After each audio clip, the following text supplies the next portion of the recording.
নমস্কার,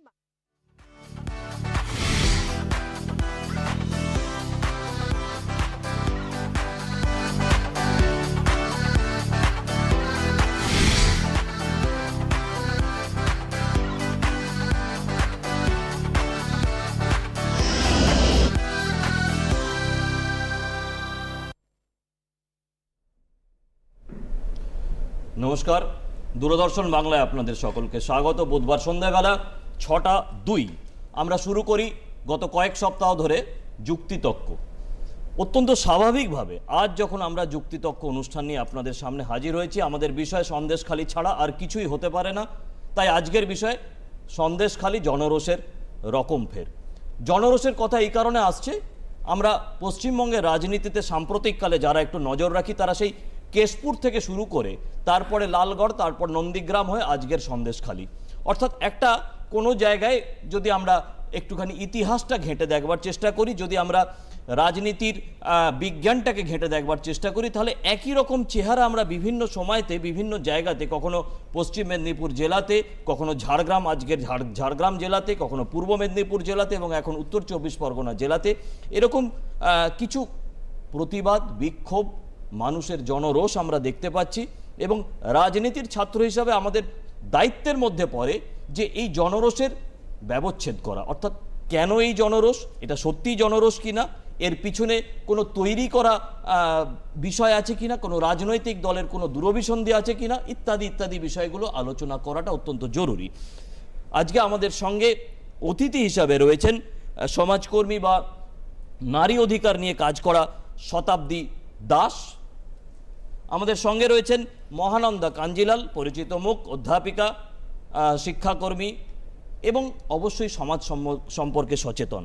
আমাদের সঙ্গে রয়েছেন ইয়াসমিন খাতুন, তিনি আইন ব্যবসার সঙ্গে জড়িয়ে রয়েছেন এবং অবশ্যই অত্যন্ত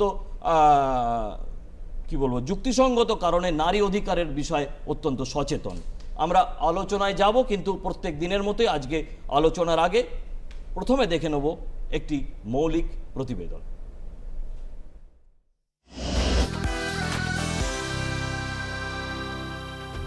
গত 5ই জানুয়ারি শাহজাহান শেখের বাড়িতে ইডির তল্লাশি করতে যাওয়া এবং আধিকারিকদের আক্রান্ত হওয়া, তারপর থেকে সংবাদের শিরোনামে উত্তর 24 পরগনার সন্দেশখালি। ক্রমশই রাজ্যবাসীর সামনে উঠে আসতে থাকে তৃণমূল কংগ্রেসের সন্দেশখালি 2 নম্বর ব্লকের সভাপতি শিবু হাজরা, উত্তর 24 পরগনা জেলা পরিষদের সদস্য উত্তম সর্দারের নাম। জানা যায় এরা দুজনেই শাহজাহান শেখের ঘনিষ্ঠ সঙ্গী। পরিস্থিতির নতুন মোড় নেয় 7ই ফেব্রুয়ারি। শিবু উত্তমদের বিরুদ্ধে নারী নির্যাতনের অভিযোগে গর্জে ওঠে সন্দেশখালি। ছিল জমি দখল সহ আরও নানান অভিযোগ। জনবিস্ফোরণের সামনের সারিতে ছিলেন মহিলারা। ভাঙচুর চলে উত্তমের বাড়িতে। পরদিন ভাঙচুর চলে শিবুর বাগানবাড়ি এবং মুরগির খামারে। আগুনও ধরিয়ে দেওয়া হয়। নিয়মিত হিংসার খবর আসতে থাকে ওই এলাকা থেকে। নারী নির্যাতনের অভিযোগ রাজ্য রাজনীতিতে সাড়া ফেলে দেয়। জাতীয় রাজনীতিতেও জায়গা করে নেয় সন্দেশখালি। বিরোধী রাজনৈতিক নেতাদের তৎপরতার পাশাপাশি বিভিন্ন কেন্দ্রীয় প্রতিষ্ঠানগুলিও তদন্তের জন্য আসতে থাকে সন্দেশখালিতে। ইতিমধ্যে পরিস্থিতি সামাল দিতে নামে রাজ্যের শাসক দল। উত্তমকে দল থেকে 6 বছরের জন্য সাসপেন্ড করা হয়। তারপর থেকে উত্তমকে গ্রেফতার করে পুলিশ। শনিবার শিবুও গ্রেফতার হন। এক মহিলার গোপন জবানবন্দির ভিত্তিতে সন্দেশখালি থানার পুলিশ গণধর্ষণের মামলা রুজু করে উত্তম সর্দার এবং শিবু হাজরার বিরুদ্ধে। এলাকায় যাদের জমির লিজের টাকা ফেরত পাওয়ার কথা, তাদের তা ফেরত দেওয়া শুরু হয়েছে। জনগণের অভিযোগের সুরাহার জন্য এলাকায় প্রশাসন শিবির চালু করেছে। কোনো সন্দেহ নেই, সন্দেশখালীর মহিলাদের বিদ্রোহ লোকসভা ভোটের আগে অস্বস্তিতে ফেলে দিয়েছে শাসক দলকে, বাধ্য করেছে অভিযুক্তদের বিরুদ্ধে প্রশাসনিক ব্যবস্থা নিতে। অন্যদিকে যাদের স্মৃতি ততটা দুর্বল নয়, তাদের হয়তো মনে পড়ে যাচ্ছে 1.5 দশক আগে রাজ্যের একাধিক নারী তথা গণবিদ্রোহের দৃশ্যগুলো।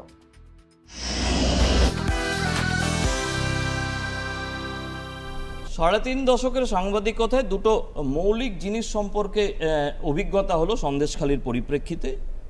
সেটা এক, কোনো নারী যদি তার বিরুদ্ধে নির্যাতনের অভিযোগ করেন, তাহলে তাকেই প্রমাণ করতে হবে যে তিনি নির্যাতিতা, বিশেষ করে যদি যৌন নির্যাতন হয়ে থাকে। কারণ সরকার অর্থাৎ শাসন, প্রশাসন এবং রাজনৈতিক দল, শাসক রাজনৈতিক দল, তাদের 3 জনের পক্ষ থেকেই এই দাবিটা রাখা হয়েছে। এক।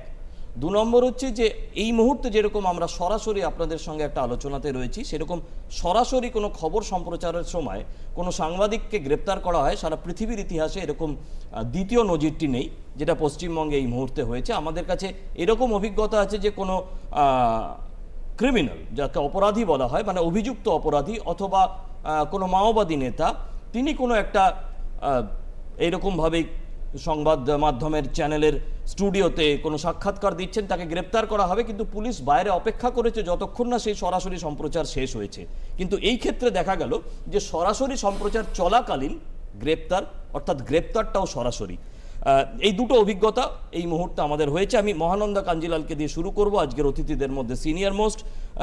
মহানন্দা, সেটা হচ্ছে যে অভিজ্ঞতাটা গত প্রায় 50-55 দিন ধরে আমাদের হচ্ছে, আমি আগে আপনার প্রাথমিক কি বলবো অভিজ্ঞতাটা আগে জেনে নিই, তারপরে এর সঙ্গে যুক্তি আছে কি, তর্ক আছে কি, সেটা তারপরে আলোচনা হবে। দেখুন প্রসেনজিৎ, আমরা ইতিহাসের দিকে তাকালে আপনি যেটা দিয়ে শুরু করলেন, আমরা একটা ইতিহাসের পাতায় মাৎসন ন্যায় বলে একটা পর্যায় পেয়েছি, যেটা আমরা খালিংপুর তাম্রশাসন বা সন্ধ্যাকর নন্দীর রামচরিতমে পেয়েছি। সেখানে একটা নৈরাজ্যের কথা বলা আছে। কৌটিল্যের অর্থশাস্ত্রতেও আমরা এমন একটা সময়ের কথা পাই, সেখানে উনি বলছেন যে যখন দণ্ডদানের আইন স্থগিত বা অকার্যকর, তাকে নৈরাজ্য বলে। আমরা ভাবতে চাই না যে পশ্চিমবঙ্গে এরকম একটা পরিস্থিতি তৈরি হোক, কিন্তু একেবারে সাম্প্রতিককালে সন্দেশখালিতে আমরা যেটা দেখছি সেটা কিন্তু সত্যি শিউরে ওঠার মতো ঘটনা, এবং যেখানে মহিলাদের সম্ভ্রম নিয়ে প্রশ্ন উঠছে, এটা নিশ্চয়ই একটা অসম্ভব লজ্জাজনক ব্যাপার। এবং কয়েকটা জিনিস খুব গুরুত্বপূর্ণ, সেটা হচ্ছে আমরা তেভাগা আন্দোলনের কথা জানি, সেখানে একেবারে ভাগচাষিরা যে আন্দোলনটা করেছিল জোতদারদের বিরুদ্ধে, আমরা টিভিতে সমস্ত চ্যানেলে দেখতে পাচ্ছি মহিলারা তারা জনরোষে ফেটে পড়ছেন এবং তারা তাদের হাতে যা আছে সেই সামান্য অস্ত্র নিয়ে ঝাঁপিয়ে পড়ছেন। এবং আরেক দিকে দেখতে পাচ্ছি শাসক দল তারা এটাকে একটা অন্য রকমভাবে ব্যাখ্যা করার চেষ্টা করছেন। আমরা বাঙালিরা, পশ্চিমবঙ্গবাসী, আমরা সংস্কৃতিপ্রবণ জাতি বলে নিজেদের গর্ব করি, আমরা এই জিনিস দেখতে চাই না। আমি শুধু একটা কথা বলবো যে রাজনৈতিকভাবে পশ্চিমবঙ্গবাসী ভীষণ সচেতন, সেটা নিয়ে নিশ্চয়ই আমাদের গর্ব আছে, কিন্তু বর্তমানকালে যেটা হয়ে যাচ্ছে যে রাজনীতিটা শুধুমাত্র একটা ভোট সংগ্রহের একটা যন্ত্র হয়ে যাচ্ছে, বা রাজনীতিটা শুধু একটা টাকা রোজগারের যন্ত্র হয়ে যাচ্ছে। রাজনীতি কি তবে নীতিহীন হয়ে যাচ্ছে? এই জিনিসগুলো যদি এসে যায় তখনই কিন্তু সমাজে একটা অরাজকতা সৃষ্টি হয়, যেটা থেকে বাঁচার কোনো উপায় থাকে না। মহানন্দা, একদম মৌলিক যে বিষয়টা, সেই বিষয়টার একটা তাত্ত্বিক দিক আপনি রেখেছেন। আমি এর আইনগত দিকটা নিয়ে ইয়াসমিনের কাছে আসবো। আমি যেটা দিয়ে শুরু করলাম যে আমাদের সাংবাদিকতা করতে গেলে একটু আইন সংক্রান্ত বিষয়তে ঘাঁটাঘাঁটি করতে হয়, এক তো নিজেদেরকে বাঁচাতে, মূলত নিজেদেরকে বাঁচাতে, কিন্তু তার সঙ্গেও আমার যে যদি খুব খারাপ ভাষায় বলি, আমার যে সাবজেক্ট, সেই সাবজেক্টও যাতে আমার খবরের কারণে কোনো রকম বিপদে না পড়ে, সেই দিকটাও আমাদের খেয়াল রাখতে হয়। তো সেটা করতে গিয়ে কিছু একটু নাড়াঘাটা করতে হয়। কিন্তু একটা অদ্ভুত বিষয় এবারে দেখছি, সেটা হচ্ছে যে বারবার ধরে প্রথম কয়েকটা দিন বাদ দিলে তারপরে একটা এমন মানসিক চাপ সৃষ্টি করা হচ্ছে আমাদের মতো সাংবাদিকদের ওপরে, যারা মাঠে ময়দানে কাজ করছে, এবং সেই সমস্ত মহিলাদের ওপরে, যে আপনি নির্যাতিতা, তার প্রমাণটা কোথায়? আপনি মেডিকেল রিপোর্টটা নিয়ে আসুন। সেটা রাজ্যের ডিজিপি সাংবাদিক সম্মেলনে বলছেন, সেটা শাসক দলের যারা মুখপাত্র তারা বিভিন্ন সাংবাদিক সম্মেলনে বলছেন, আপনি প্রমাণ নিয়ে আসুন। আইন কি বলে? যদি এই ধরনের ক্ষেত্রে, যে কোনো ক্ষেত্রে, বিশেষ করে যৌন নির্যাতনের ক্ষেত্রে, যদি কোনো মহিলা তার বিষয়টা উত্থাপন করেন, সেখানে প্রশাসনের কি করা উচিত, আদালতের কি করা উচিত, পুলিশের কি করা উচিত, আইন কি বলে? আইন এখানে তো পুরোপুরি ক্লিয়ার বলে দিয়েছে অলরেডি, কি একটা মহিলা যদি কমপ্লেন করে রিলেটেড টু রেপ বা মোলেস্টেশন, তো সেই ক্ষেত্রে তাকে তো প্রমাণ করতে হবে না, তাকে তো শুধু গিয়ে কমপ্লেন দিতে হবে। এবার যে অ্যাকিউজড, এখানে যে আসামে, সে নিজেকে নির্দোষ প্রমাণ করবে, এটাই বেসিক ল। এবার যারা জানে না তাদের ল্যাক অফ অ্যাওয়ারনেস, তারা হয়তো জানে না বলে, আর যারা বলছে এখন সেই জায়গায় বসে কি আপনারা প্রমাণ দিন, তারা ভুল। এবার তারা যদি ওখানে এফআইআর নিতে না চায় তাহলে আমাদের এফআইআর করার ব্যবস্থা আছে, আমরা ডাইরেক্ট কোর্টে যেতে পারি। এবার আমরা তো জানি আমাদের গভর্নমেন্টের সিস্টেম কি আমরা ডাইরেক্ট কোর্টেও যেতে পারি, যদি পুলিশ হেল্প না পাই তো সেখানে মহিলাদেরকে এগিয়ে গিয়ে থানায় কমপ্লেন যদি না করতে পারে বা থানা যদি কমপ্লেন এন্টারটেন না করে তাহলে তারা ডাইরেক্টলি সরাসরি কোর্টে যাবে, কোর্টে গিয়ে কমপ্লেন করবে, ম্যাজিস্ট্রেট আছে কেসগুলোকে এন্টারটেন করবে। অর্থাৎ আপনাদের কাছে একটা বিষয় প্রাথমিক আমাদের এই আলোচনাতে স্পষ্ট, যে যে পরিস্থিতি শাসক প্রশাসক এবং শাসক দলের তরফ থেকে যে ধরনের দাবি বা যে ধরনের একটা পরিবেশ সৃষ্টি করার চেষ্টা করা হচ্ছে যে আপনাকে প্রমাণ করতে হবে, আপনাকে প্রমাণ করতে হবে, আপনাকে প্রমাণ করতে হবে, এটা একেবারেই প্রয়োজনীয় বিষয় নয়। শুধু তাই নয়, আমাদের দেশের যে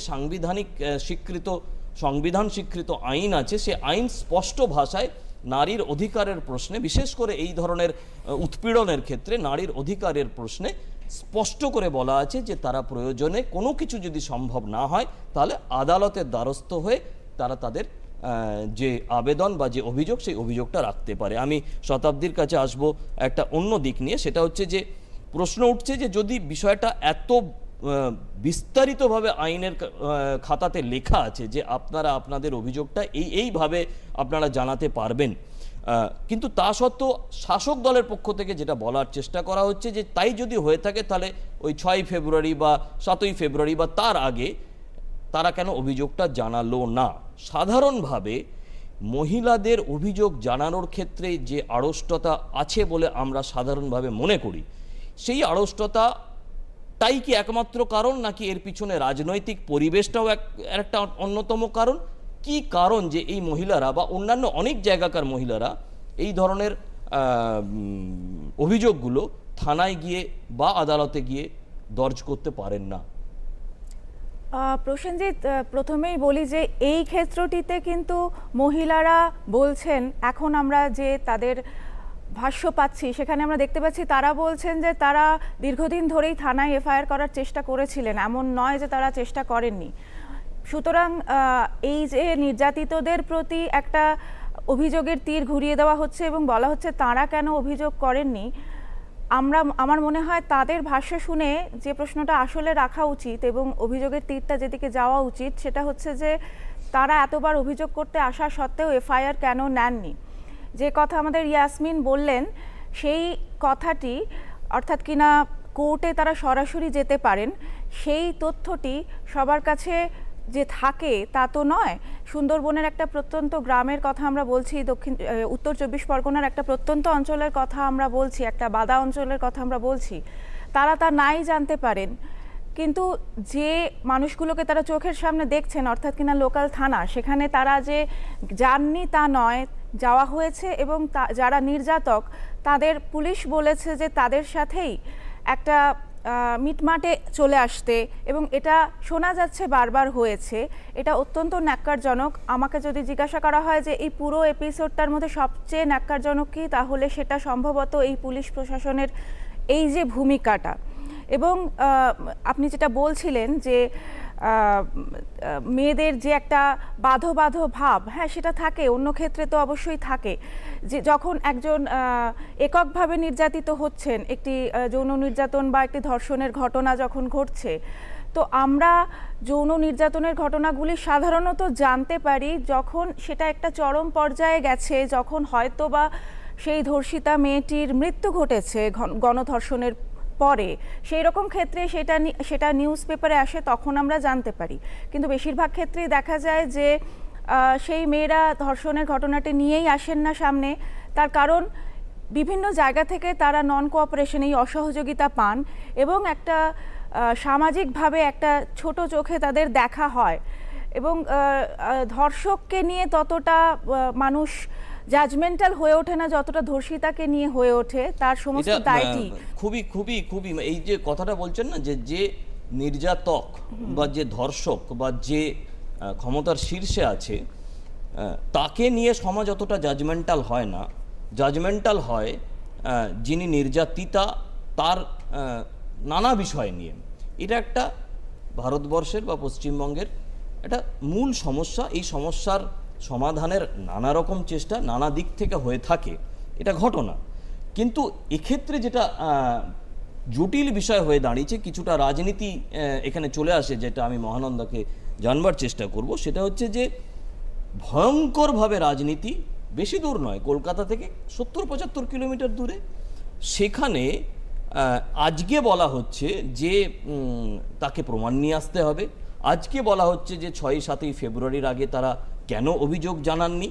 এই যে বিষয়গুলো সামনে রাখার চেষ্টা করা হচ্ছে, সেখানে এটা তো দেখে বোঝা উচিত যে পুলিশ, যে প্রশ্নটা আজকে উঠেছে, যে আমাদের সাংবাদিকতার ভাষায় যেটাকে বলা হয় শাসন, প্রশাসন এবং শাসক, এই তিনজনের মধ্যে কি একটা কোনো জায়গায় গোপন আঁতাত পশ্চিমবঙ্গে তৈরি হয়েছে, যার কারণে মানুষেরা, বিশেষ করে এই ধরনের মহিলারা, তাদের অভিযোগটাকে ঠিক জায়গাতে রাখতে পারছেন না। আমাদের ইতিমধ্যেই দর্শকদের ফোন আসা শুরু হয়েছে। আমাদের একজন দর্শকের ফোন রয়েছে, আমরা কথা বলি। হ্যালো, কে বলছেন, কোথা থেকে বলছেন? আমি সোনারপুর থেকে নিতাই ভট্টাচার্য কথা বলছি, শুনতে পাচ্ছেন? হ্যাঁ, বলুন বলুন বলুন। হ্যাঁ, নমস্কার, শুভ সন্ধ্যা প্রসেনজিৎ স্যার, এবং যারা মাননীয় অতিথি আছে তাদেরও নমস্কার, শুভ সন্ধ্যা জানাই। আমার দেখুন, একটা কথা বলার আছে, দুটো কথা বলার আছে। সাংবাদিকরা কেন বারবার সব টার্গেট হচ্ছে? তারা খবর সংগ্রহ করতে যাচ্ছে, সে প্রিন্ট মিডিয়া হোক, ইলেকট্রনিক মিডিয়া, যে কোনো মিডিয়া হোক, চিত্র সাংবাদিক হোক, কেন বারবার তাদের কাছ থেকে তো আমরা সঠিক খবরটা পাই। তাদের মুখ বন্ধ করছেন। গণতন্ত্রের চতুর্থ স্তম্ভ, তাদের এইভাবে কি মুখ বন্ধ করবে? এইটা প্রশ্ন। আর যেটা তিনি বলছেন নারী নির্যাতনে, তাকে কেন করতে হবে? পুলিশ ঠিকমতো তদন্ত করবে, ওমেন সেল আছে সেখানে পাঠাবে, তাকে কেন প্রমাণ করতে? আপনি যেটা বললেন যে দোষিত হচ্ছে। অনেক অনেক ধন্যবাদ আপনাকে। প্রথম কথা, আপনার কথার সূত্র ধরেই বলি, আপনি ইংরেজিতে দুটো শব্দ ব্যবহার করেছেন, সেটাই সমস্যা। সেটা হচ্ছে সফট টার্গেট। যদি টার্গেটটা সফটই হয়, তাহলে তো সেখানে টার্গেটটা ফিক্স করাটা খুব সহজ, এবং যে কোনো সময় সেখানে টার্গেটটা ফিক্স করা যায়। সাংবাদিকতার ক্ষেত্রেও সেটাই তাই। সাংবাদিকতার ক্ষেত্রে আমাদের কাজ হচ্ছে খবরটা সংগ্রহ করে আনা, বন্দুক বা লাঠি বা ইত্যাদি নিয়ে আন্দোলনে যাওয়া নয়। আর সেই সুযোগটাই সরকার পক্ষ বা শাসক দলেরা বা পুলিশ তারা নিয়ে থাকে। এটা দুর্ভাগ্যের বিষয়। এটা ইংরেজিতে যাকে বলে একটা ইউনিভার্সাল ট্রুথ এবং ইউনিভার্সাল ডিবেট। সারা পৃথিবীতেই এই নিয়ে বিতর্ক চলে, এবং এটা সারা পৃথিবীতে একটা সত্য। এবারে প্রশ্ন হচ্ছে যে কাকে প্রমাণ দিতে হবে আর কাকে প্রমাণ দিতে হবে না। আমি আমাদের আলোচনার আগে গিয়ে এটা নিয়ে বিস্তারিত যাওয়ার চেষ্টা করব মহানন্দা। সেটা হচ্ছে যে রাজনীতির যে পরিবেশটা আজকে তৈরি হয়েছে, আমি বলছি না যে এটা শুধু আজকের রাজনীতির পরিবেশ, এটা আমার ধারণা গত বেশ কয়েক দশক ধরে পশ্চিমবঙ্গের রাজনীতির পরিবেশ। আর বিশেষ করে আপনাদের এটা জানিয়ে রাখি যে নোনা জলের রাজনীতি, এই নোনা জলের রাজনীতি কিন্তু ভয়ঙ্কর, এবং এটা শুধু এই বাদা এলাকার নোনা জলের রাজনীতি নয়। আপনি যদি পূর্ব মেদিনীপুরে যান, এই নোনা জলের রাজনীতির সেখানেও একটা ভয়ঙ্কর দিক আছে, এবং কিছুদিন আগে এই শাসক দলের কোনো একজন নিহতও হয়েছেন এই নোনা জলের রাজনীতির চক্করে পড়ে। আমি একটুখানি বলে নিই যে আপনি যেহেতু বলছেন ওই পূর্ব মেদিনীপুরের কথা এবং শাসক দলের একজন নিহত হয়েছেন, সেখানেও কিন্তু আপনি যদি একটু ডিটেলে খবর নেন তাহলে দেখবেন যে সেখানেও কিন্তু মহিলারা হঠাৎ করে তাদের একটা আপরাইজ হয়েছিল, এবং যে গণধোলাইয়ের ফলে তার মৃত্যু হয়েছে, যেটা খুবই দুর্ভাগ্যজনক মৃত্যুটা, সেটাও কিন্তু মহিলাদের দ্বারা সংঘটিত ছিল। সুতরাং আমি সেটাই, কারণ সংবাদ মাধ্যমের কাজ হচ্ছে আপনাকে বারবার ইতিহাসের পাঠটা পড়িয়ে বোঝানোর চেষ্টা করা যে পরিস্থিতি আজকে তৈরি হয়েছে, সেই পরিস্থিতিটা কোনো হঠাৎ করে তৈরি হওয়া ঘটনা নয়, বা কোনো সংগঠিত পূর্ব পরিকল্পিত ঘটনা নয়। বিভিন্ন দিকে ছোট ছোটোভাবে এই ধরনের ঘটনা ঘটতে থাকে, কোনো একটা জায়গাতে হয়তো হঠাৎ করে তার প্রকাশটা ঘটে। মহানন্দা, রাজনীতি বড় কঠিন জিনিস হয়ে দাঁড়িয়েছে পশ্চিমবঙ্গের মাটিতে। এবং আমি এর আগে আমাদের হিন্দি চ্যানেলে কথা বলবার সময় আমি বলছিলাম যে পশ্চিমবঙ্গে এখন অনেকগুলো পেশার মধ্যে একটা পেশা হয়ে দাঁড়িয়েছে রাজনীতি করা। এই যে বাদা এলাকা, এই বাদা এলাকায় কি ধরনের রাজনীতি চলে আমরা মাত্র 70 কিলোমিটার দূরে কলকাতাতে থেকে আমরা তার সম্বন্ধে কোনো ধারণাই করতে পারি না। একটু স্পষ্ট ধারণা যদি দর্শকদের আপনি দেন। জায়গাটার নামটা বড় সুন্দর, কোনো জিওলজিস্ট রেখেছিলেন সন্দেশ খালি, অর্থাৎ সন্দেশ থেকে বিচ্ছিন্ন। এখন আমরা দেখতে পাচ্ছি মনে হচ্ছে ঠিক সেই জিনিসটাই। একটা কথা বলবো, সত্যি একেবারে রাইটলি আপনি পয়েন্টটা তুলেছেন যে রাজনীতি কিন্তু চরিত্র বদলেছে বেশ কিছুদিন ধরে। পশ্চিমবঙ্গের রাজনীতিও একেবারে যে মানে যদি বাম জমাটাও আমরা দেখি, সেখানেও কিন্তু আমরা এই ধরনের মানে আন্দোলন দেখেছি, যেটা আমি বললাম একটু আগেও বললাম। এবং এই এখন যে পরিস্থিতিটা তৈরি হয়েছে, যেখানে রাজনীতির সঙ্গে রোজগারটা একেবারে একাত্ম হয়ে গেছে, অর্থাৎ রাজনীতি করতে এলে তবে তার একটা বিশাল রোজগারের জায়গা খুলে যাবে, এবং যদি রোজগার বা অর্থের ব্যবস্থা হয়ে যায় সেখান থেকেই কিন্তু দুর্নীতির জন্ম হচ্ছে। আরেকটা কথা আমি বলবো, যেটা একটু আগে ইয়াসমিন বলছিলেন, যে একটা অ্যাক্ট আমাদের দেশে আছে, উনি আরও ভালো জানবেন, prevention of sexual harassment act. সেখানে একটা মহিলাকে যদি কোনো পুরুষ কোনো কটূক্তি করে তাহলেও সেটা পানিশেবল, অথচ এখানে দিনের পর দিন রাতের পর রাত মহিলাদের অন ডিমান্ড ডেকে নিয়ে যাওয়া হচ্ছে। মানে সেই তালিবানদের মতো আমরা যেরকম দেখি, ঠিক সেই রকম ভয়াবহ চিত্র আমরা পশ্চিমবঙ্গের রাজ্যে দেখতে পাচ্ছি। সত্যি মহিলা হিসেবে আমরা কিন্তু শিউরে উঠছি এবং মানে আমরা ফিল করার চেষ্টা করছি সেই মহিলাদের। এই মহিলারা তারা কিন্তু খুব উচ্চশিক্ষিত নয়, কিন্তু তারা সংঘবদ্ধভাবে যেভাবে প্রতিবাদ করছে। এবং আরেকটা জিনিস আপনি লক্ষ্য করবেন যে এরা প্রশাসনের উপর আর ভরসা রাখতে পারছে না, তারা সংবাদ মাধ্যমের উপর ভরসা রাখছে। আমার প্রশ্ন হচ্ছে যে যদি এখানে একটুখানি আপনি আবার বলবেন, আমি এই সংবাদ মাধ্যমের উপরে ভরসা রাখছেন জায়গাটার থেকে দর্শক অন্তত যারা দেখছেন এই মুহূর্তে বা শুনছেন এই মুহূর্তে আমাদের এই যুক্তিতর্ক অনুষ্ঠান, তাদের কতগুলো খবরের বাইরের খবর দিয়ে রাখি, যেটা জানাটা আপনাদের জরুরি। এর জন্যে কোনো প্রতিক্রিয়া ঘটবে কিনা ওখানকার স্থানীয় মানুষদের ওপরে আমি জানি না, কিন্তু তা সত্ত্বেও আমার মনে হচ্ছে যে এই খবরের পিছনের খবরগুলো আপনাদের জানিয়ে রাখা দরকার। সেটা হচ্ছে যে আপনারা ভূগোলটা যদি জানেন তাহলে, বা নাও জানেন, আপনাদের বলে রাখি যে এই যে দ্বীপ অঞ্চলগুলো, অর্থাৎ সন্দেশখালী দ্বীপ অঞ্চলগুলোতে পৌঁছতে গেলে আপনাকে নদী পেরিয়ে পৌঁছতে হয়, এবং মূল ঘাটটি হচ্ছে ধামাখালি বলে একটি জায়গা আছে। আপনারা আজকাল যারা সুন্দরবন বেড়াতে যান বাসন্তী হয়ে, তারা জানেন যে এই ধামাখালি থেকেও সুন্দরবন বেড়াতে যাওয়ার বোধহয় ভাড়া করা স্টিমার বা লঞ্চগুলো ছাড়ে, অথবা বাসন্তী থেকে যেতে হয় ইত্যাদি। তো এই যে নদী পেরিয়ে ওপারে যাওয়ার বিষয়তে সংবাদ মাধ্যমের কাছ থেকে ওখানকার যারা স্থানীয় মানুষ তারা পয়সা নেওয়া বন্ধ করে দিয়েছেন, কারণ তাদের কাছে একমাত্র আশা এবং ভরসা হচ্ছে এই সংবাদ মাধ্যম, এবং তাদের যে নৌকো পাড়াবার মাত্র 5 টাকা ভাড়া, সেই 5 টাকা ভাড়া তার দিতে গেলে তারা রীতিমতো ধমকে দিচ্ছেন যে আজকে আপনাদের জন্য আমরা বেঁচে আছি, আপনাদের কাছ থেকে 5 টাকা নেওয়াটা আমরা অপরাধ বলে মনে করি। খবর 1। খবর 2 হচ্ছে যে ওপারে যাওয়ার পরে আগে এই সমস্ত এলাকাগুলোতে ভ্যান রিক্সাতে সাধারণত এই ট্রান্সপোর্টেশন যাকে বলে সেটা হতো, আর এখন তার জায়গায় এসেছে টোটো। এই টোটোতে করে সাংবাদিকরা সেখানে ঘুরছেন, কারণ গাড়ি এপারে রাখা আছে।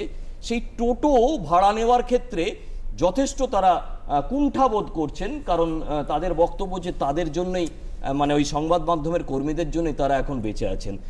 খবরের পিছনের খবর এগুলো, এই বিষয়গুলো বলবার জন্য এরা ক্ষতিগ্রস্ত হবেন কিনা আমি জানি না, কিন্তু এটা ঘটনা গত 1 মাস ধরে এইরকমই ঘটে আসছে। ইয়াসমিন, আমি আসছি আপনার কাছে। মহানন্দা, যেটা বলছিলেন আপনি। হ্যাঁ, যেটা বলছি যে বিশেষ করে এই যে শেখ শাহজাহানকে ধরা যাচ্ছে না আজ এতদিন ধরে, অ্যাকচুয়ালি এরা কারা? রাজনীতিটা আমি বলছি শুধুমাত্র ভোট সংগ্রহের একটা যন্ত্র হয়ে গেছে। অর্থাৎ যারা যারা ভোট এনে দিতে পারবে দলে, তাদের গুরুত্ব বেড়ে যাচ্ছে, খুব দুর্ভাগ্যজনক। এখানে না আমি একটা ছোট্ট কবিতা বলতে চাই, অচিন্ত কুমার সেনগুপ্ত ছন্ন ছাড়া, খুব রেলেভেন্ট। উনি বলেছিলেন যে এরা এক বিরাট নৈরাজ্যের, এক নেই রাজ্যের বাসিন্দা। এদের জন্য কলেজে সিট নেই, অফিসে চাকরি নেই, কারখানায় কাজ নেই, অনুসরণ করার নেতা নেই। আমরা নেতা বলতে যেটা বুঝি জনপ্রতিনিধি। মানুষ তাদের ভোট দিয়ে যখন নিয়ে আসে, তাদের কিন্তু জনগণের প্রতি একটা বিরাট দায়িত্ব। আর রাজধর্ম তো নিশ্চয়ই যিনি শাসনে থাকবেন তাকে পালন করতে হবে। তিনি যে কোনো পার্টির মানুষ হোক না কেন, যে কোনো রাজনৈতিক দলের সাপোর্টার হোক না কেন, প্রতিটি মানুষকে রক্ষা করা কিন্তু তার কাজ। কিন্তু দুর্ভাগ্যজনকভাবে আরো এক দর্শকের ফোন আছে, আমরা দর্শকদের গুরুত্ব দিয়ে থাকি, কারণ দর্শকরাই বা শ্রোতারাই আমাদের অত্যন্ত গুরুত্বপূর্ণ সম্পদ। কে বলছেন, কোথা থেকে বলছেন? সবাই আজকে অতিথিদের শুভ সন্ধ্যা জানিয়ে আমি শ্রী কলোনি থেকে মানবেন্দ্র মুখোপাধ্যায় বলছি। আমার অতিথিদের কাছে এটাই জিজ্ঞাস্য, সন্দেশখালী মডেল আগামী দিনে রাজ্যের শাসক দলের রাজনৈতিক মূল্যবোধ এবং দর্শনবোধ কোন সভ্যতাকে ইঙ্গিত করছে? খুব কঠিন প্রশ্ন। আমি আসবো এইটার আলোচনাতে। সন্দেশখালী মডেল কোনো মডেল কিছু নয়, এটা আসলে কিছু অবদমিত মানুষের ক্ষোভের বহিঃপ্রকাশ। বহুদিন ধরে যদি এরকমভাবে মানুষকে দাবিয়ে রাখা হয় তাহলে কোনো না কোনো দিন সেই বহিঃপ্রকাশ ঘটবে এবং ঘটছে। এটা খুবই দুর্ভাগ্যজনক। আমি ইয়াসমিনের কাছে আসবো। সেটা হচ্ছে যে আবার একটুখানি আইনের কথা নিয়ে হোক। একটা দুটো অদ্ভুত ঘটনা ঘটেছে। একটা হচ্ছে যে শিবু হাজরাকে যখন গ্রেপ্তার করা হলো তার 15 মিনিট আগে রাজ্য পুলিশের যিনি মহানির্দেশক তিনি একটি সাংবাদিক সম্মেলন করলেন এবং তিনি জানালেন যে কোনো এক মহিলা তিনি 164 ধারা অনুযায়ী ম্যাজিস্ট্রেটের সামনে জবানবন্দি দিয়েছেন এবং সেই অনুসারে তাকে গ্রেপ্তার করা হয়েছে। সাংবাদিক হিসাবে আমি এটা বলতে পারি যে এটা একটা হাস্যকর ব্যাপার যে কলকাতায় বসে মহানির্দেশক তিনি সাংবাদিক সম্মেলন করলেন এবং 15 মিনিটের মধ্যে গ্রেপ্তার হয়ে গেল। তার মানে তার আগেও পুলিশের কাছে ধারণা ছিল যে এই ব্যক্তিটি কোথায় আছে এবং ধারণা ছিল বলেই 15 মিনিটের মধ্যে গ্রেপ্তার করা সম্ভব হয়েছে, সেটা অন্য প্রশ্ন। কিন্তু যে মহিলা এই অভিযোগটা ম্যাজিস্ট্রেটের সামনে করলেন, সুন্দর করে তার ছবি এবং ভিডিও দিয়ে ওয়েস্ট বেঙ্গল পুলিশেরই, পশ্চিমবঙ্গ পুলিশেরই বা রাজ্য পুলিশেরই সমাজ মাধ্যমে তুলে দেওয়া হলো এবং দুদিন ধরে সেটি সমাজ মাধ্যমে রইল। যখন সংবাদ মাধ্যম ঝাঁপিয়ে পড়লো পুরো বিষয়টার উপরে, তারপরে ছবিটাকে ডিলিট করা হলো। এর বিরুদ্ধে পুলিশের এই বিষয়টা নিয়ে পুলিশের বিরুদ্ধে কোনো আইনি ব্যবস্থা নেওয়া সম্ভব কি সম্ভব নয় এক। আবার সেই পুলিশই গতকাল যখন একজন সাংবাদিককে গ্রেপ্তার করলো, আবার একটি মহিলাকে দিয়ে অভিযোগ করানো হয়েছে বলে, মানে মহিলা অভিযোগ করেছেন বলে বলা হচ্ছে এবং সেই মহিলার পরিচয় অবশ্যই নিয়ম মেনে এই মুহূর্তে আড়ালে রাখা হয়েছে। কিন্তু জানা গেল না যে ঠিক সেই অভিযোগটার কি চেহারা। সাংবাদিক গ্রেপ্তার হয়ে গেলেন। কিন্তু আমি প্রথম প্রশ্নটাতে আসি যে যৌন উৎপীড়ন নিয়ে 164-এ ম্যাজিস্ট্রেটের সামনে যে মহিলা অভিযোগ করছেন তার ছবি পুলিশের ওয়েবসাইটে, যারা নাকি আইনটা প্রণয়ন করবেন, দুদিন ধরে সুন্দরভাবে চলল। এটা কি করে সম্ভব? তারপরে সেই পুলিশকে কে বিশ্বাস করবে? এটা তো সম্ভবই না। আর এটা তো বলাই আছে কি মহিলা রিলেটেড যখনই কোনো ক্রাইম হবে তো মহিলার আইডেন্টিটি প্লাস যদি পক্সো কেস হয়, মানে বাচ্চাদের বিরুদ্ধে যদি ক্রাইম হয়, রেপ হয়, তো সেখানে কমপ্লেনেন্ট যদি মা হয় তাহলে তারও আইডেন্টিটি ওখানে গোপনীয় থাকবে। তো সেই জায়গায় কোনো কারণেই মানে এটা প্রকাশ করা যাবে না, সেটা প্রিন্ট মিডিয়া হোক, সেটা সোশ্যাল মিডিয়া হোক, সে কোনো ওয়েবসাইটে হোক, সেটা তো করাই যাবে না। যদি কেউ করে তাহলে তার এগেনস্টে তো অ্যাকশন আছে, ক্রিমিনাল অ্যাকশন আছে। আর যদি সেটা পুলিশ করে থাকে তাহলে তো এটা একটা কনস্পিরেসি বলা যেতে পারে। আর অনেক সময় হয় কি বাই মিস্টেক মিসহ্যাপ হতেই পারে। এবার এই মুহূর্তে এটা বলা তো মুশকিল কি করে এটা হলো। হ্যাঁ, স্বাভাবিক, সেটা আইনজীবী হিসাবে আপনার পক্ষে বলা মুশকিল, কিন্তু সাংবাদিক হিসাবে আমাদের পক্ষে বলাটা একেবারেই কোনো বাধ্যবাধকতার মধ্যে নেই।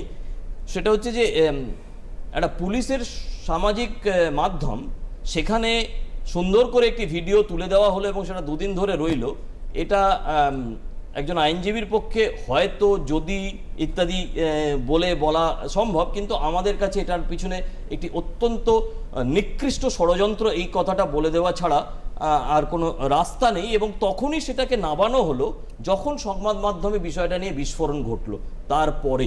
অর্থাৎ এটার পিছনে কতটা ষড়যন্ত্র রয়েছে এটা দর্শকদের এই কারণে আমি মনে করিয়ে দিতে চাইছি। এই মুহূর্তে গেলে সেই ছবিটি দেখতে পাবেন না, কিন্তু সেই মহিলার পরিচয়, সেই মহিলার সমস্ত কিছু। এবং আমি বোধহয় ইয়াসমিন যদি বলি যে শুধু মহিলার পরিচয় নয় বা পক্সোর ক্ষেত্রে শিশু বা তার মায়ের পরিচয়ের প্রশ্ন নয়, তার বাড়ির ঠিকানা, তার আত্মীয় পরিজনদের পরিচয়, সমস্ত কিছুই গোপন রাখাটা আইনের মধ্যে পড়ে, যেটা পশ্চিমবঙ্গ পুলিশ সম্পূর্ণভাবে ভায়োলেট করেছে।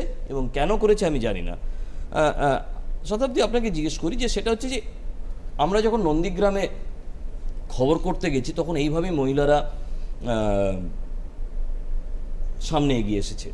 তখন বলা হয়েছিল তখনকার শাসক দলের পক্ষ থেকে যে মহিলাদের সামনে রেখে পুলিশকে পদক্ষেপ করার ক্ষেত্রে একটা আড়ষ্টতা তৈরি করার চেষ্টা করা হচ্ছে। আমরা যখন লালগড় দেখেছি তখনও মহিলারাই সামনে এসেছিল এবং সেখানেও কিন্তু যে মহিলার চোখ নষ্ট হয়ে গেছে বলেছে তার এরকম কোনো মানে আমাদের চোখের সামনে তো সেটা ঘটেনি, যেমন এখানে নিপীড়নটা আমাদের চোখের সামনে তো ঘটেনি।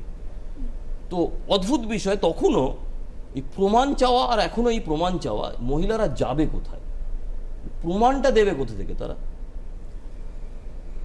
আপনি লালগড়ের কথা বললেন বা নন্দীগ্রামের কথা বললেন, মেয়েদের এই জোট বাঁধা এবং এগিয়ে আসা, নিজেদের হাতে অস্ত্র তুলে নেওয়াটা তার থেকেও অনেক প্রাচীন। আপনি জানেন যে একেবারে সেই, এবং এই জমি এবং মহিলা এই দুটোই আক্রান্ত হয়। এটা তো একটা সবল এবং দুর্বলের মধ্যে সংঘাত, এবং ধরেই নেওয়া হচ্ছে যে জমি এবং নারী দুজনেই হচ্ছে পুরুষের সম্পত্তি, এবং এই সংঘাতে সবল দুটোই ছিনিয়ে নিতে চাইছে।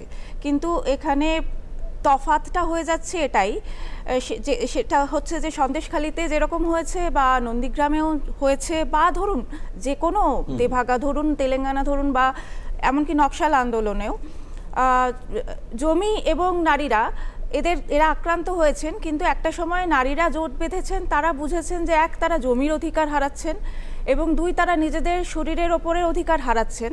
তখন তারা নিজেরাই অস্ত্র তুলে নিয়েছেন, এবং অস্ত্র যখন তারা তুলে নিয়েছেন তখন তো বলা বাহুল্য যে প্রশাসন মুখ ফিরিয়ে নিয়েছে বলেই তারা তুলে নিতে বাধ্য হয়েছেন। তাদের কাছে প্রমাণ চাওয়া হয়েছে, তাদেরকে বিশ্বাস করা হয়নি বলেই তারা নিতে বাধ্য হয়েছেন। ফলে এই ইতিহাসটা বারবার কিন্তু তার পুনরাবৃত্তি আমরা দেখতে পাচ্ছি। এবারে তারা যাবেন কোথায়? এখন এটা খুবই অসাংবিধানিক কথা হয়তো হবে, কিন্তু তারা কোথায় যাবেন সেই পথটা তো তারা নিজেরাই ঠিক করে নিচ্ছেন, যে তাদের অস্ত্র হাতে নিয়ে তুলে নেওয়া ছাড়া আর কোনো উপায় রাখছে না আমাদের পুলিশ প্রশাসনই। ফলে তারা সেই পথেই যাচ্ছেন এবং যেতে বাধ্য হচ্ছেন। তো এই যে প্রশ্নটা বারবার করা হচ্ছে যে এতদিন কেন তারা মুখ খোলেননি, আমি তো দেখতে পাচ্ছি যে কারণটা খুব স্পষ্ট। যাদের বিরুদ্ধে তাদের অভিযোগ ছিল তারা যখন আন্ডারগ্রাউন্ড হয়েছেন এতদিন তারা ভয়ে মুখ খোলেননি, যখন আন্ডারগ্রাউন্ড হয়েছেন তখন তারা মুখ খুলতে শুরু করেছেন। এর মধ্যে তো সংশয়ের কোনো কারণ আমি দেখছি না। এবং এখনই যদি, এবং অন্য যে আরেকটা ভয়ানক আশঙ্কার ব্যাপার দেখা যাচ্ছে যে তারা কোনো ক্ষেত্রে যেটা হয় আর কি, যে কোনো জনরোষ তারপরে তো কোনো না কোনো পলিটিক্যাল পার্টি তাদের স্বার্থে চ্যানেলাইজ করে, এবং কোনো ক্ষেত্রে তারা সেই বিরোধী দলের সুরে কথা বলছেন, এবং সেই সুরে কথা বললে কোনো আপত্তির কিছু নেই, কিন্তু সেই জায়গায় একটা আবার সাম্প্রদায়িক রং চলে আসছে, যেটা একটা আপত্তির জায়গা তৈরি হচ্ছে। ঠিক, অবশ্যই এই বিষয়তে সাবধানতা সংবাদ মাধ্যমের পক্ষ থেকেও থাকবে, এবং যারা দায়িত্বশীলভাবে পুরো পরিস্থিতিটাকে সামাল দেওয়ার চেষ্টা করছেন, নিপীড়িতাদের পাশে দাঁড়ানোর চেষ্টা করছেন, তাদেরও এই দায়িত্বের মধ্যে পড়ে যে এখানে যেন অন্যরকম কোনো চেহারা না নেয়, নিপীড়িতা যেন নিপীড়িতা হিসাবেই থাকেন। আমাদের আরও এক দর্শকের ফোন রয়েছে, আমরা সেই ফোনটা নিয়ে নেব, শুনবো তিনি কি বলতে চাইছেন। হ্যালো, কে বলছেন, কোথা থেকে বলছেন? নমস্কার, হ্যাঁ বলুন। আমার নাম চন্দন ব্যানার্জি, আমি আলমবাজার দক্ষিণেশ্বর থেকে কথা বলছিলাম। বলুন বলুন। সরাসরি আইনজীবী যে আছেন তার কাছে প্রশ্নটা রাখছি যে ম্যাডাম, সন্দেশখালীতে যে গণপ্রতিরোধ, মহিলাদের প্রতি যে গণজাগরণ বলা যায়, যেটা উঠে আসছে, সেটা কি আমরা বলতে পারি ভারতীয় সংবিধান যে আত্মরক্ষার অধিকার যেটা আমাদের দিয়েছে, বিশেষত ভারতীয় সংবিধানের একটা ধারায়, সেই আত্মরক্ষার অধিকারের সংক্রান্ত ব্যাপারের সঙ্গে এটা কি তুলনা করা যেতে পারে? এই ব্যাপারে দেখা করুন। চন্দন বাবু, অনেক ধন্যবাদ আপনাকে। ইয়াসমিন আপনাকে এই প্রশ্নটা করেছে, আপনি উত্তরটা দিন। চন্দনবাবু খুব সুন্দর প্রশ্ন করেছেন আপনি, আর এই প্রশ্নেরই অপেক্ষায় আমি ছিলাম যাতে আমি সবাইকে অ্যাওয়্যার করতে পারি। আমাদের প্রত্যেকটা মহিলার কিন্তু প্রাইভেট ডিফেন্সের রাইট আছে, সেটা আইপিসি বলেই দিয়েছে কি কোনো মহিলার কাছে কোনো পুরুষ যদি আসে রেপ করার উদ্দেশ্যে, তাকে মোলেস্ট করার উদ্দেশ্যে যদি এগিয়ে আসে, তাহলে সে তার প্রাণও নিতে পারে সেই জায়গায় দাঁড়িয়ে। তো কমপ্লেন তো করার রাইট আছে, বাট এখন দেখুন কি যখন আমি সেই রাইটটা পাচ্ছি কি আমি তার প্রাণ নিয়ে নিতে পারি, তাহলে মহিলারা যারা আজকে এগিয়ে এসছেন, কি যারা প্রতিবাদ করছেন এখন, তারা কিন্তু এটা জেনে নিক কি তারা যদি নেক্সট টাইম কোনো সেই রকম ঘটনা ঘটে, তাহলে তারা কিন্তু সেখানে ডিফেন্সের জন্য ভাববে না, কিন্তু তারা অ্যাকশন নেবেন সেখানে। আর অ্যাকশন হবে কি আমি সেই লোকটাকে মেরেই ফেলবো, যাতে সে দিনের পর দিন আমার উপরে অত্যাচার করতে না পারে, আর আমি বাকিদেরকে কিন্তু দেখিয়ে দেবো কি যাতে এগিয়ে আসলে মহিলাদের সামনে তাদের এই হবে হাল। মানে আইনের ক্ষেত্রে কি এই ধরনের তাদের যাকে বলে প্রোটেকশন দেওয়া আছে? একদম প্রোটেকশন দেওয়া আছে, সেলফ ডিফেন্স আছে আমাদের মহিলাদের। প্রত্যেকটা মানুষেরই সেলফ ডিফেন্স আছে, কিন্তু মহিলাদের ক্ষেত্রে এটা স্পেশাল একটা ডিফেন্স, যেখানে সে রেপের কেসে কিন্তু প্রাণ নিতে পারে যে আসছে অ্যাটেম্প্ট করতে। এটা কোনোভাবেই কাউকে উৎসাহিত করা বা উস্কে দেওয়ার জন্য এই আলোচনা আমাদের নয়। আমরা শুধু বোঝবার চেষ্টা করছি যে কোন পরিস্থিতিতে সন্দেশখালীর মহিলারা গিয়ে পৌঁছেছেন এবং সেই পরিস্থিতি থেকে বেরিয়ে আসবার জন্য তাদের কাছে কি কি রাস্তা আছে বা কি ভাবে তারা তাদের সেই অবস্থা থেকে বেরিয়ে আসতে পারে। এখন প্রশ্ন হতে পারে যে আমরা একতরফা আলোচনা করছি, যে কারণ এই আমাদেরই আজকের আলোচনার মধ্যে কিন্তু আমরা কোনো অন্য পক্ষ রাখার কথা ভাবিনি, কারণ পরিস্থিতিটা এমন একটা জায়গায় গিয়ে পৌঁছেছে অন্য পক্ষ রাখার মতো যেটাকে বলা হয় অবজেক্টিভিটি, সেই অবজেক্টিভিটির কোনো জায়গা এই মুহূর্তে অন্তত আমরা দূরদর্শন বাংলায় প্রয়োজন বোধ করছি না। কারণ যে পরিস্থিতি গত কয়েকদিন ধরে ঘটেছে সেই পরিস্থিতিতে কোনো নিউট্রালিটি বজায় রাখবার, কোনো অবজেক্টিভিটি বজায় রাখবার মতো সাংবাদিকতা প্রয়োজন আছে কিনা এটা ভেবে দেখার সময় এসেছে। তাই আমরা এই মুহূর্তে যে আলোচনাটা করছি শুধুমাত্র সন্দেশখালী কেন, পশ্চিমবঙ্গের সেই সমস্ত মহিলাদের সম্পর্কে যারা এই রকমভাবে, যেটা শতাব্দী বলবার চেষ্টা করছেন যে জমি এবং নারী, এই যে আমরা বিভিন্ন হিন্দি সিনেমাতে দেখি যে সেখানে জমিদার, চৌধুরী, ঠাকুর, তাদের আক্রমণের বা তাদের নিশানার ক্ষেত্রেও কিন্তু এই জমি এবং মহিলা। আমি মহানন্দা, আমি এই ব্যাপারে পশ্চিমবঙ্গের সামাজিক একটা ওভারঅল একটা ভিউ আর কি আমি এই ব্যাপারে একটু বলতে চাই।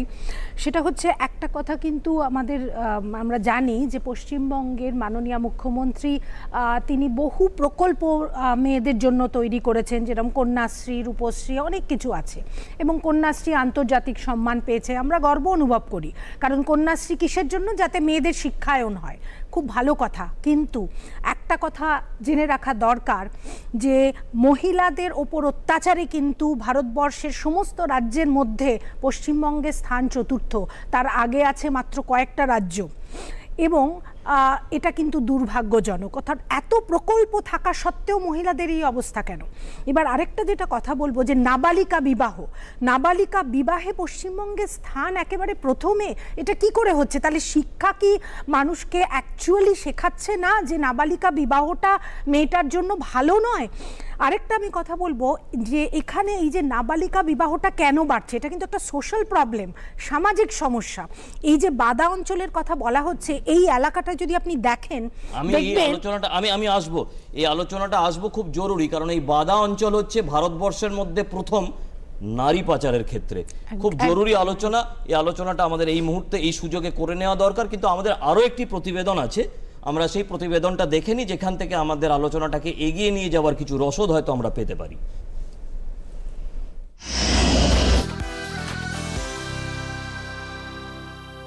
গত বছর ন্যাশনাল ক্রাইম রেকর্ডস ব্যুরো 2022 সালে দেশে নারী নির্যাতনের যে তথ্য প্রকাশ করে, তাতে দেশের মধ্যে চতুর্থ স্থানে রয়েছে পশ্চিমবঙ্গ।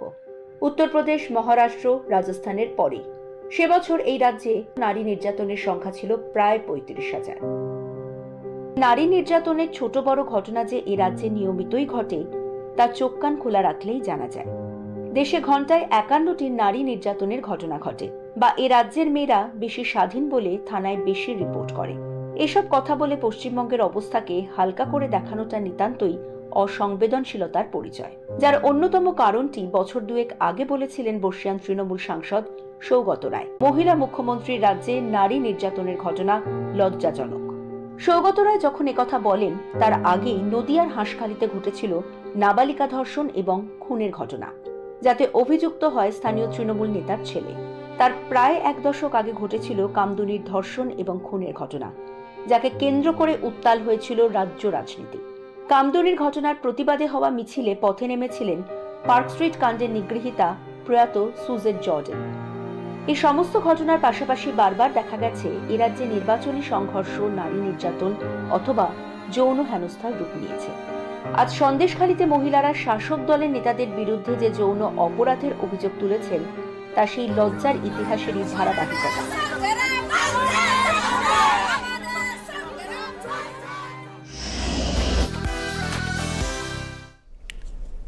ফিরে এলাম আমাদের প্রতিবেদনের পরে। আমরা এর আগে যেটা আলোচনা করছিলাম এই বাদা অঞ্চল, উত্তর 24 পরগনার বাদা অঞ্চল আর দক্ষিণ 24 পরগনা সম্বন্ধে আমরা সবাই জানি।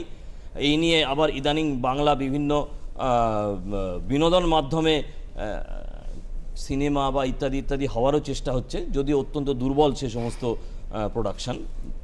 দক্ষিণ 24 পরগনা বা উত্তর 24 পরগনার এই বাদা অঞ্চল থেকে নারী পাচার একটা ভয়ঙ্কর ঘটনা, যেটা নিয়ে সারা ভারতবর্ষের বিভিন্ন সংগঠন কাজ করে। আমরা জানি যে আমাদের এখানে যারা রয়েছেন তারা সবাই এই সম্বন্ধে ওয়াকিবহাল।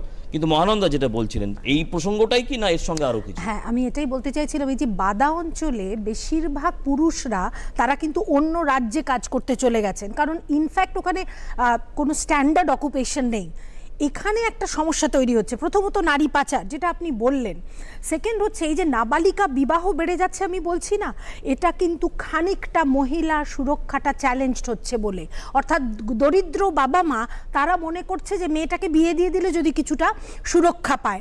তার মানে এই পার্টিকুলার অঞ্চল আর এই জায়গাটাতে ভেড়ির ব্যবসা, এটা যবে থেকে ওই চিংড়ি মাছের ভেড়ি একটা বিশাল এক্সপোর্ট প্রফিটেবিলিটির প্রশ্ন চলে আসছে, মানে এটা একটা অর্থনৈতিকভাবেও কিন্তু একটা লিউক্রেটিভ জায়গা। এবং সেই জন্যই এই যে আমরা শুনছি না জমির মধ্যে নোনা জল ঢুকিয়ে দিচ্ছে।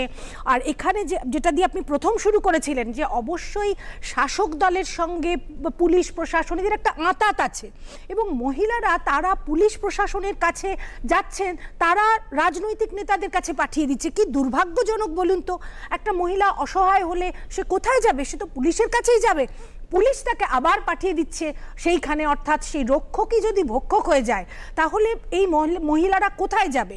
এটা একটা বড় সোশ্যাল ইস্যু হয়ে যাচ্ছে। প্রতিবেদনটা শোনার সময় যখন আলোচনা করছিলাম তখন এই বাল্যবিবাহ এবং কন্যাশ্রী বা ইত্যাদি, আমি কোনো প্রকল্পের নাম নিয়ে বলছি না, রাজ্য সরকারের বিভিন্ন প্রকল্পের সংক্রান্ত বিষয়, এবং তার কিছু ইতিবাচক না হয়ে, মানে একটা জায়গা পর্যন্ত ইতিবাচক হতে পারছে না, বা একটা অঞ্চল পর্যন্ত সেগুলো হয়তো ইতিবাচক হিসেবে পৌঁছতে পারছে না, এরকম একটা বিষয় নিয়ে যখন মহানন্দা কথা বলছিলেন তখন আপনি বলছেন যে এর একটা অন্য দিকও আছে। অন্য দিকটা বলতে আপনি কি বলতে চাইছেন? অন্য দিক, ম্যাডাম যেটা বললেন কি কোথায় যাবেন এনারা, তো এনাদের কাছে যাওয়ার দুটো জায়গা আছে। একটা হচ্ছে ডিস্ট্রিক্ট লিগ্যাল সার্ভিসেস অথরিটি, প্রত্যেকটা জেলা লিগ্যাল সার্ভিসেস অথরিটি, প্রত্যেকটা জেলায় আছে লিগ্যাল সার্ভিসেস অথরিটি, হ্যাঁ প্রত্যেকটা জেলায় আছে। আর এনাদের ডিউটি হচ্ছে কি প্রি লিটিগেশন, মানে যদি কোনো মহিলা কমপ্লেন করতে চায় আর যদি থানায় গিয়ে উনি কোনো রিলিফ পাচ্ছে না, উনি সরাসরি এই ডিপার্টমেন্টে চলে আসতে পারেন, এসে অভিযোগ করবেন। আর অভিযোগ করার পর যে অপোজিট পার্টি তাকে ডাক করে বসানো হবে সামনাসামনি। এবার এই যে ভেড়ির কথা আমরা শুনছি বা প্রপার্টি লিজে দেওয়ার কথা আমরা শুনছি, তো যেই জায়গায় কন্ট্রাক্ট থাকে না, সাপোজ আমার জায়গা নিয়ে নিল মৌখিকভাবে, আমার কাছে কোনো কন্ট্রাক্ট নেই দেখানোর মতো, তো সেই ক্ষেত্রে আমাদের ট্রান্সফার অফ প্রপার্টি অ্যাক্ট বলছে কি 1 বছরের টাইমই থাকে, তারপরে কিন্তু সেটা আমরা চাইলে টার্মিনেট করতে পারি, সেটা মৌখিক এগ্রিমেন্টের ক্ষেত্রে। এবার তারপরেও যদি কেউ জায়গাটা না ছাড়ে, তার জন্য ডিস্ট্রিক্ট লিগ্যাল সার্ভিসেস অথরিটি আছে, সেখানে গিয়ে আমরা মিডিয়েশনে বসতে পারি আর বসে আমরা অ্যাকশন নিতে পারি। এবার এই ছাড়া মহিলার যে সিকিউরিটির কথা হচ্ছে কি, সাপোজ কোনো মহিলা কমপ্লেন করতে যাচ্ছে থানায়, এবার থানা থেকে সাপোজ এটাও অভিযোগ যেটা আসছে সামনে থেকে কি পুলিশ অফিসার ওনাদেরকে পাঠিয়ে দিচ্ছে পলিটিক্যাল নেতাদের কাছে। এবার মহিলারা হয়তো সেখানে গিয়ে সেফ ফিল করছে না, তো তার ক্ষেত্রে ওয়ান স্টপ সেন্টার আছে, ওয়ান স্টপ সেন্টার প্রত্যেকটা জেলায় আছে এস্টাবলিশড, সেটা হচ্ছে শেল্টার হোম ফর ওমেন। এবার সেখানে মহিলারা গিয়ে শেল্টার পাবেন। ওনার যদি ভয় হয় কি আমি আজকে এখন থানায় যাচ্ছি কমপ্লেন করতে, আমাকে রাস্তা থেকে কিডন্যাপ করে নেওয়া হবে, বা থানা থেকে যখন বেরোবো আমার উপরে অ্যাটাক হতে পারে, তো সেখানে মহিলাটা শেল্টার পাচ্ছে, প্লাস ওখানে লিগাল হেল্প, থানাতে যেতে হচ্ছে না, ওখানে শেল্টারে বসেই পুলিশ চলে আসে কমপ্লেন লিখতে, কমপ্লেন ওখানে পুলিশ এসে লিখবে, তারপরে ওখানে সাইকোলজিক্যাল হেল্প প্লাস ওনার থাকা খাওয়ার ব্যবস্থা, যতদিন উনি ইনসিকিউর ফিল করছেন বা ওনার বাড়ির সেই পরিস্থিতি হচ্ছে না সিকিউর কি হ্যাঁ উনি সেফলি থাকবেন, সেফটি সিকিউরিটি, ততদিন কিন্তু ওখানে উনি থাকতে পারবেন। এটাও কিন্তু আমার জানানোর বিষয়, যারা জানেন না তাদেরকে আমি জানিয়ে দিলাম, যাতে নেক্সট টাইম সেই রকম কোনো প্রবলেম হলে আপনারা সরাসরি এই দুটো ডিপার্টমেন্টে গিয়ে যোগাযোগ করুন, একদম ইম্পার্শিয়ালভাবে ডিসিশন হয় সেখানে। অর্থাৎ এই কারণেই আপনাদের দূরদর্শন বাংলা এবং দূরদর্শন বাংলার যুক্তিতক্ক অনুষ্ঠান দেখা দরকার। অন্য জায়গায় কি দেখবেন আর কি শুনবেন সেটা আপনার ইচ্ছার উপরে নির্ভর করে, কিন্তু যে পরিস্থিতির মধ্যে দিয়ে আমরা যাচ্ছি সেই পরিস্থিতিতে কিভাবে এই মহিলারা তাদের নিরাপত্তার কারণে কি ধরনের সাহায্য পেতে পারেন, তার জন্য সংবিধান এবং আমাদের যারা আইন প্রণেতা তারা সমস্ত রকমের বা যতটা সম্ভব ব্যবস্থা করে রেখেছেন। সমস্যাটা এটাই, সেটা হচ্ছে যে এই খবরগুলো তাদের কাছে গিয়ে পৌঁছয় না। বিশেষ করে পশ্চিমবঙ্গের ক্ষেত্রে এত বেশি রাজনীতি নির্ভর সমস্ত কিছু হয়ে দাঁড়িয়েছে, এই খবরগুলো তাদের কাছে পৌঁছতে দেওয়া হয় না। এই দুটোর মাঝখানে কোথায় একটা দূরত্ব আছে শতাব্দী, সেটা আপনার কাছে জানতে চাইবো, যে এই খবরগুলো তাদের কাছে পৌঁছায় না নাকি তাদের কাছে পৌঁছতে দেওয়া হয় না? পৌঁছতে দেওয়া হয় না, এবং এটা যে শুধু পশ্চিমবঙ্গে তা নয়, পুরো দেশ জুড়েই আমরা দেখব যে মানে যা কিছু আইন, যা কিছু থাকার কথা ছিল আছে, যা কিছু ব্যবস্থাপনা করার ছিল সেগুলো আছে লিখিতভাবে, কিন্তু কোনোভাবেই সেগুলো সাধারণ মানুষের কাছে পৌঁছতে দেওয়া হচ্ছে না, সেই খবরগুলো সাধারণ মানুষের কাছে পৌঁছতে দেওয়া হচ্ছে না। এটা যৌন নির্যাতনের ক্ষেত্রেই এটা যে একটা মানে যেগুলো সংস্কারগুলো এমনকি হয়েছে 2012 সালের পরে যখন রিভাইজড হয়েছে ধর্ষণ আইন, তারপরে যে সংস্কারগুলোও হয়েছে সেই মোতাবেক থানার যতটা অ্যাক্টিভ হওয়ার কথা ছিল তারা হচ্ছে না, এবং যিনি ভিকটিম তিনিও কিন্তু সঠিকভাবে সেই তথ্যগুলো পাচ্ছেন না। যদি তথ্যগুলো সম্প্রচার করা হয় বিভিন্ন চ্যানেলে, যদি সরকারের সেরকম সদিচ্ছা থাকতো, এটা শুধু পশ্চিমবঙ্গ সরকারের ক্ষেত্রে বলছি না, যদি জাতীয়ভাবেও সেই রকম সদিচ্ছা থাকতো, তাহলে যে স্টেপগুলো তারা নিতেন সেটা কি আমরা যেরকমভাবে দেখেছি যে দূরদর্শন বা বেতারে বারবার রোজ সম্প্রচার করা যে এই সুযোগ সুবিধাগুলো আছে, এই জায়গায় যাওয়া যায়, সেগুলো স্পষ্টভাবে জানিয়ে দেওয়া, কিন্তু সেরকম কোনো প্রচেষ্টা তো দেখা যায় না। সচেতনতা প্রসারের যে প্রচেষ্টা সেটা তো সরকারের তরফ থেকে আসবে, সেই প্রচেষ্টা কিন্তু দেখা যায় না। সুতরাং সচেতন না হওয়ার দায়টা সাধারণ মানুষের ওপর চাপিয়ে দিলে চলে না। এমনকি এই যে আমরা শেল্টার হোমের কথা আমরা, এবং একজন অফিসারের কথা বলা হয় গৃহহিংসার ক্ষেত্রে একজন নিরপেক্ষ অফিসার থাকবেন বলা হয় ডিভি অ্যাক্ট অনুযায়ী। আমরা অনেক সময় থানায় গিয়ে দেখেছি যে এরকম যে একটা ব্যবস্থা আছে যে কোনো একজন অফিসারের কাছে পাঠাতে হবে, সেটা পুলিশ নিজেই জানে না এবং নিজেই জানে না, বলার প্রশ্ন তো পরে। এমনকি একজন ওয়েল মিনিং একজন ততটা পদস্থ নন, নিম্ন পদস্থ একজন কর্মী, পুলিশ কর্মী, তাকেও জানানো হয়নি সঠিকভাবে যে তিনি কোন দিশা দেবেন।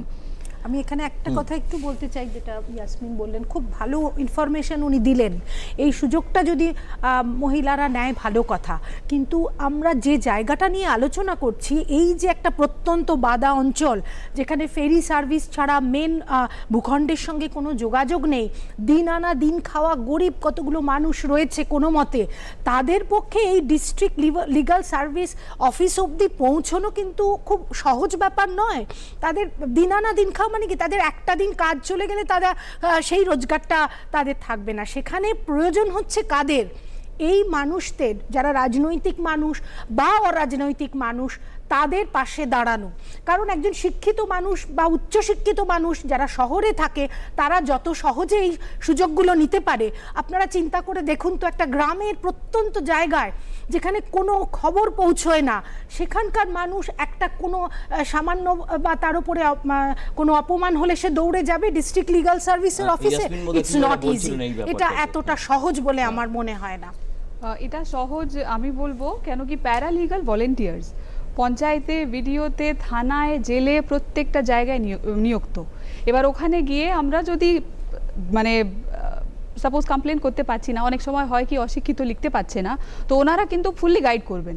এটাও জানাবেন কি ওখানে আপনি ফ্রি অফ কস্টে অ্যাডভোকেটও পাবেন। অনেক সময় মানুষ হয় না কি জেলে নিয়ে গেল তুলে পুলিশ, আর তারপরে তাদের কাছে কিছু করণীয় নেই, টাকা পয়সা নেই, আর কোনো চেনাশোনা উকিলও নেই। এখানে কিন্তু প্যারালিগাল ভলেন্টিয়ার্সরা অলরেডি অ্যাপয়েন্টেড, যারা প্রত্যেক দিন এই ডিপার্টমেন্টগুলোতে বসেন, আর বসে এনারা যদি যান ওনারা কিন্তু এগিয়ে আসেন হেল্প করতে। কিন্তু এই সন্দেশখালীর মহিলারা কিন্তু সেটা বলছে না, তারা বলছে আমরা পুলিশের কাছে গিয়ে সাহায্য পাইনি। এটা অন ক্যামেরা। আমি বলছি বিষয়টা এরকম হয়ে দাঁড়িয়েছে যে ইয়াসমিন যা বলছেন সেটা আপনাদের জানা দরকার।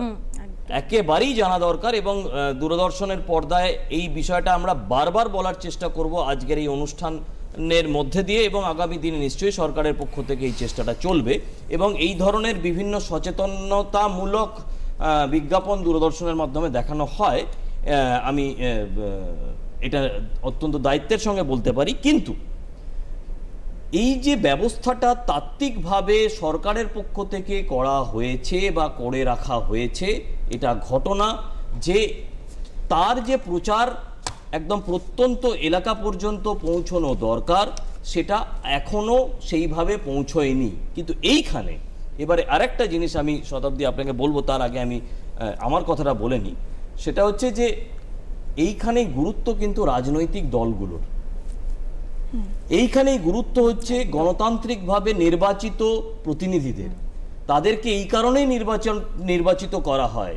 শাসক দল এই কারণেই শাসক দল হয়ে থাকে, বা অন্য যে সমস্ত রাজনৈতিক দলগুলি আছে তারা যে সবসময় শাসক দল হবে তা নয়।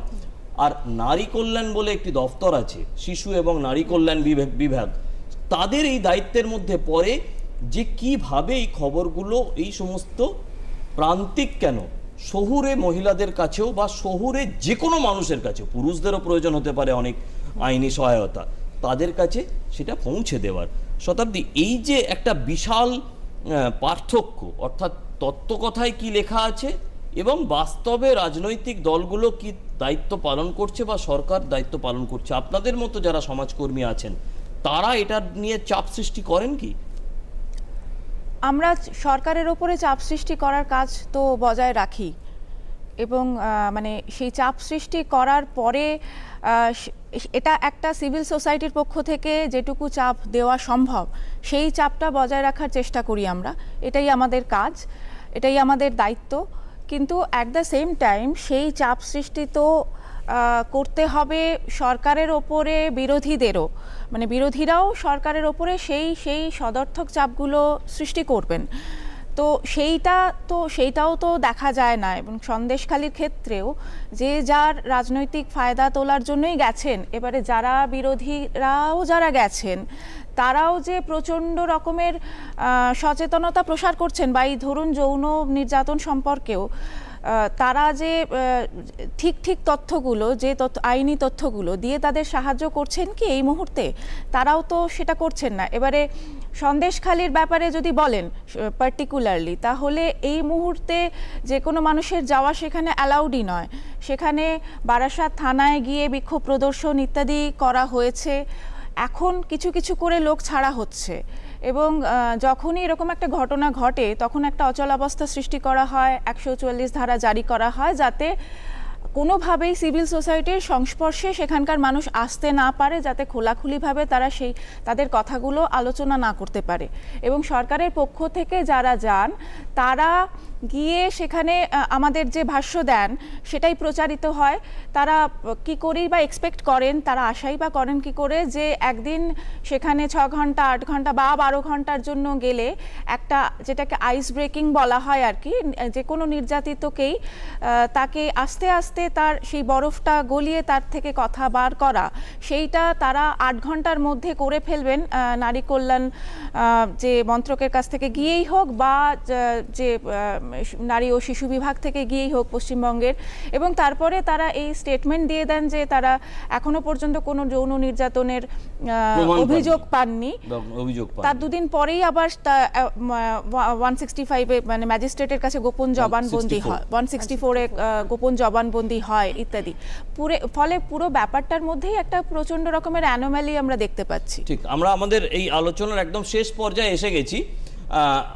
আমাদের এই দূরদর্শন বাংলার পক্ষ থেকে আমরা একটা সিদ্ধান্ত আপনাদের জানাতে পারি যে যেভাবে এই 164-এ নিপীড়নের অভিযোগ ম্যাজিস্ট্রেটের সামনে এক মহিলা অভিযুক্ত দায়ের করেছেন, এবং তার ছবিটি ভিডিওটি অত্যন্ত চতুরভাবে রাজ্য পুলিশের সামাজিক গণমাধ্যমে 48 ঘন্টারও বেশি সময় ধরে রাখা হয়েছে।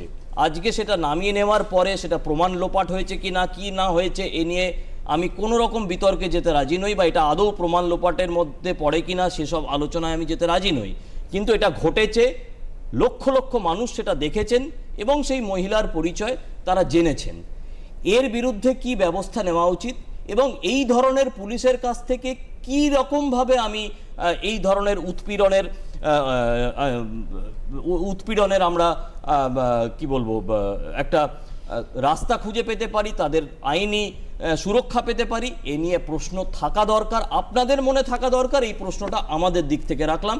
আমরা একদম শেষ পর্যায়ে এসে গেছি। সবাইকার কাছ থেকে 10 সেকেন্ড করে আমি একটা শেষ কথা শুনতে চাইব। শতাব্দী, আমি দূরদর্শনের মাধ্যমে দুটো বার্তা দিতে চাই। একটা হচ্ছে শাসক দলকে, একটা বিরোধী পক্ষকে এটা বলতে চাই যে দয়া করে এই সুযোগে সাম্প্রদায়িক বার্তা ছড়াবেন না। একজন ইউনিয়ন মিনিস্টার এসে স্বয়ং বলে যাচ্ছেন যে হিন্দু নারীদের ওপরে মুসলমানরা নির্যাতন করছেন, এটা কাম্য নয়। তার পদের দিক থেকে এটা কাম্য নয়। আমরা জানি যে ক্ষেত্রে ধর্মটা ম্যাটার করে না। এই নারী নির্যাতনের ক্ষেত্রে যে কেউ নির্যাতক হতে পারে এবং যে কেউ নির্যাতিত হতে পারে, ধর্ম নির্বিশেষে। ঠিক। এবং আরেকটি কথা, সেটা হচ্ছে শাসকরা যদি তাদের প্রতিক্রিয়া ব্যক্ত করার ব্যাপারে একটু দায়িত্বশীল হন।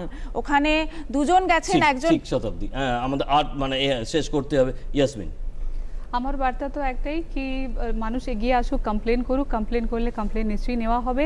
আর আমরা যা শুনছি কি হ্যাঁ কমপ্লেন নেওয়া হয় না, কিন্তু আমাদের কাছে আরও বিভিন্ন প্ল্যাটফর্ম আছে, সেই প্ল্যাটফর্মে এসে কমপ্লেন করুক। জিরো এফআইআরেরও জায়গা আছে কি মহিলা সেই থানায় যদি কমপ্লেন করতে না পারে তাহলে অন্য থানায় গিয়েও কমপ্লেন করতে পারে, পুলিশ এন্টারটেইন করবে। মহানন্দা, মহিলাদের সুরক্ষাটা রাজনীতি করার বিষয় নয়, এটা নিয়ে যেন রাজনীতি না হয়। আর যারা শাসন করছেন, রাজ্য শাসন করছেন, তারা রাজধর্ম পালন করুন, মহিলাদের সুরক্ষার ব্যবস্থা করুন। আমাদের কাছে একটা জিনিস জেনে রাখবেন, এই ধরনের অনুষ্ঠান, এই ধরনের খবর, এগুলো হচ্ছে এক্সরে বা ইত্যাদি ধরনের বিষয়, যার মাধ্যমে যে রোগটা হয়েছে সেই রোগটা চিহ্নিতকরণের একটা প্রচেষ্টা। আমাদের এই অনুষ্ঠান সেই রোগ চিহ্নিতকরণের একটা প্রচেষ্টা। এই প্রচেষ্টা আমাদের পক্ষ থেকে থাকবে। আপনাদের সবাইকে আমাদের পক্ষ থেকে অনেক ধন্যবাদ। ধন্যবাদ আমাদের অতিথিদের। নমস্কার।